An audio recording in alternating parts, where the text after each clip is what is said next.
कि हम IMF के पास भी गए और एन उसी तरह से शान से हमने चौड़े होकर के भीख मांगी जिस तरह पिछले वाले मांगते थे।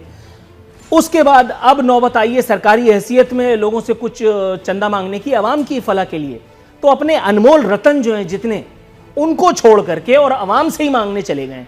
आज बाकायदा इस सिलसिले में एक कार्रवाई भी हुई है, मैं उसकी डिटेल्स में जाऊंगा तो फिर मामला ज़रा धर्म भरम हो जाएंगे। हुजूर, सरकार ने खुद कितनी तनख्वाहें दी, खुद कितना टेढ़ी पैसा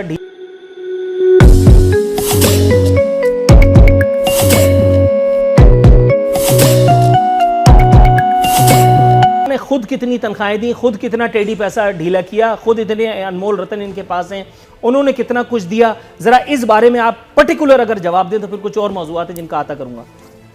बिस्मिल्लाहिर्रहमानिर्रहीम, बहुत शुक्रिया आपने अपने प्रोग्राम में दावत दी। अच्छा, सबसे पहले हम शुरू कर लेते हैं IMF और वो आपने भीख मांगने की बात की। तो देखें, प्राइम मिनिस्टर इमरान खान साहब ने जब इस मुल्क की सरबराही संभाली, जब उन्होंने ओथ लिया, तो हम तारीख़ के सबसे बदतरीन खसारे, सबसे बदतरीन कर्ज़े, इतने कर्ज़े कि उन कर्ज़ों की अदायगी के लिए भी, उनकी किस्तों की अदायगी के लिए मज़ीद कर्ज़ों की ज़रूरत थी और मुल्क हमारा किसी सूरत जो है वो वायबल नहीं था।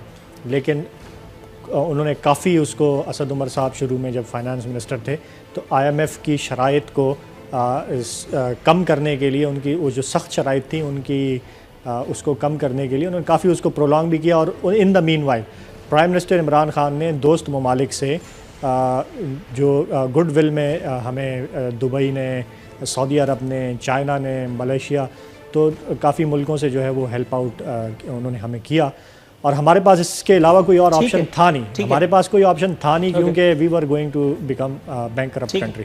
तो वो एक था, लेकिन ये हमें यकीन है कि इंशाअल्लाह प्राइम मिनिस्टर इमरान खान साहब की लीडरशिप में वो जो कर्ज़े लिए गए हैं वो इस मुल्क की इकानमी को बेहतर करने के साथ साथ, यहाँ की टैक्स कलेक्शन को बढ़ाने के साथ साथ यहाँ के लोगों पर वो ख़र्च होंगे ताकि हम अपना वो जो डेफिसिट है वो कम करें और आइंदा के लिए हम कर्ज़े जो है उसको अवॉइड कर सकें।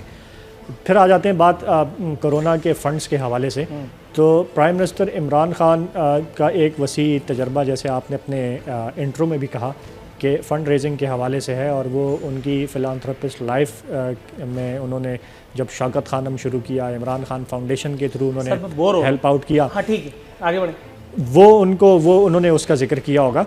अब कोरोना के हवाले से अवाम के पास जाने से पहले प्राइम मिनिस्टर इमरान खान ने 1200 अरब रुपए का सरकारी तौर पर हुकूमत पाकिस्तान का, बावजूद इसके कि हमारी इकानमी या हमारा जो मुल्की ख़जाना है वो ज़्यादातर जो है वो NFC शेयर के थ्रू प्रोविंसेस में चला जाता है और जो बच जाता है वो इतना नहीं होता कि उससे ये 1200 अरब रुपए में से इमरान खान का जाती पैसा कितना था? ये भी तो पैसा मेरा ही है। इसमें चौरंगी घुमा करके आप मुझे ही दे रहे हो, मुझ पे एहसान जता रहे। मैं बता रहा हूँ कि देखें, तारीख में पहले कभी ऐसा नहीं हुआ कि कोई कैलेमिटी आई। तारीख में ऐसे लताइफ हमने कहाँ सुने हैं? हमें तो अब आदत होती जा रही है, लेकिन फिर भी मैं ये पूछना चाह रहा हूँ in particular between the line, Imran Khan, Arif Alvi, Faisal Vawda, Ali Zaidi, Asad Umar, Jahangir Tareen, Zulfi Bukhari और वो अनिल मुसर्रत, इन लोगों ने, अली नकवी के इलेक्ट्रिक वाले, इन लोगों ने कितने पैसे दिए हैं?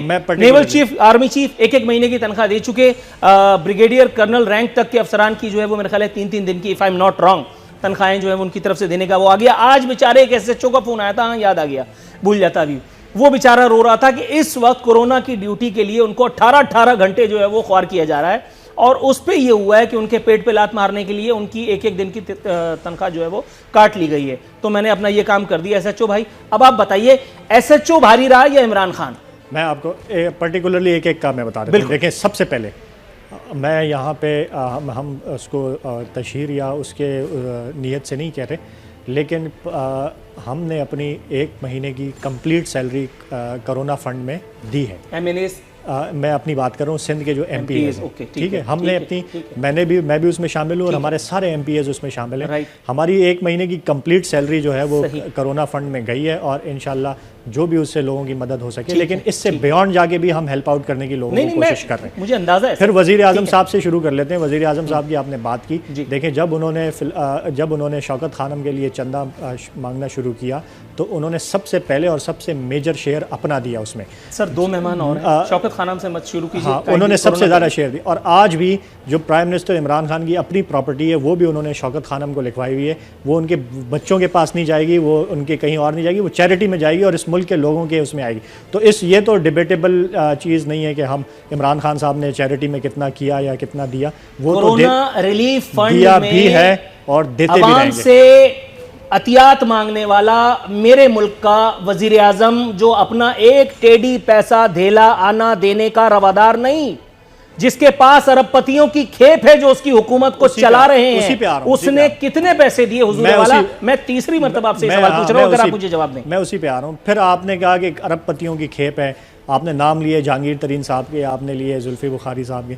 जहांगीर तरीन साहब की आज की, अभी की, आप थोड़ी देर पहले की एक ट्वीट देख लें तो उन्होंने यूटिलिटी स्टोर्स को 67 रुपीज़ पर केजी के हिसाब से जो है वो चीनी जो है अपनी दी और 25 करोड़ रुपए की उन्होंने तिजारत हो रही है ना, ये डोनेशन जो है वो यूटिलिटी स्टोर्स को ऐसे मौके पर 67 रुपीज लेकर के चीनी दी ना, ऐसे मौके पर उनको ऐसी दे दी।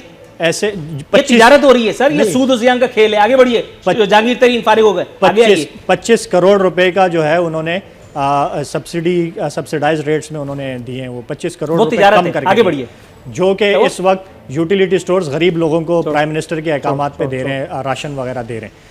फिर हम आ जाते हैं कि जो हमारा उसका है, तो इसमें देखें बहुत सारे ऐसे लोग हैं। मैं इस प्लेटफॉर्म से लोगों से भी रिक्वेस्ट करता हूं कि देखें ये इसार और कुर्बानी का वक्त है। ये सारी बातें तो वज़ीर आज़म पाकिस्तान भी कर चुके। मुझे कंप्लीट करने दें अगर आप। हुजूर वाला आप भी कह रहे हैं, मैं आपको कहने दूंगा। मुझे प्लीज कंप्लीट। मैं आपको सर, अब आपने प्लीज कह के काना कर दिया, लेकिन आप चलिए बोलिए। सिर्फ आधा मिनट।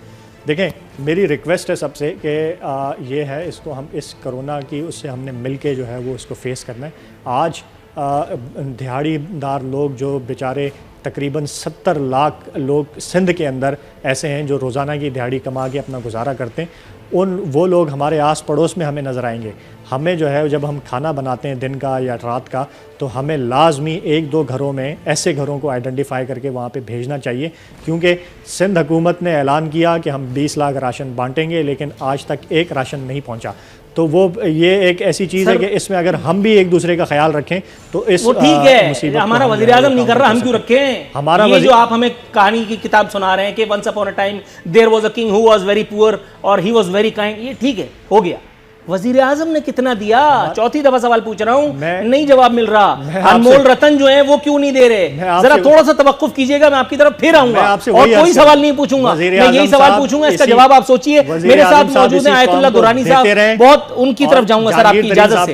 अदील साहब, आपकी इजाजत से मैं आयतुल्लाह दुरानी साहब के पास जाऊंगा। आयतुल्लाह दुरानी साहब, सर जहमत की अज़द माजरत, आपको बहुत इंतजार की जहमत उठानी पड़ी। सर ये मुझे बताइए जनाब मन,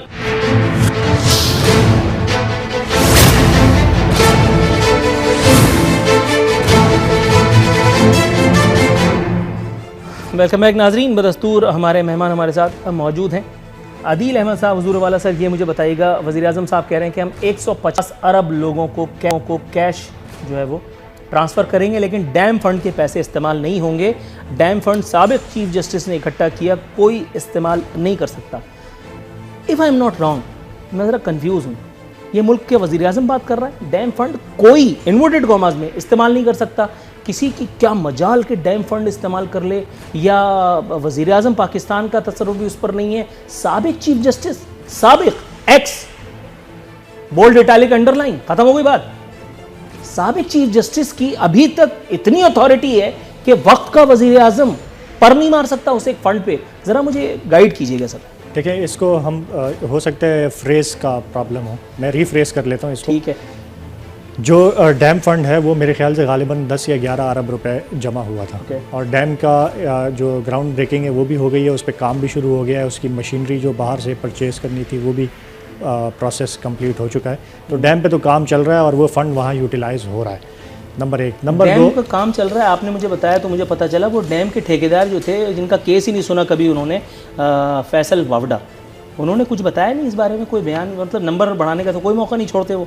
आपको पता है, फैसल वाडा को नहीं पता डैम का काम चल रहा है? मुझे फैसल वाडा साहब का मैं उनके बारे में कह नहीं सकता, लेकिन चूंकि ये मैंने खुद फॉलो किया हुआ है, मुझे पता है कि डैम का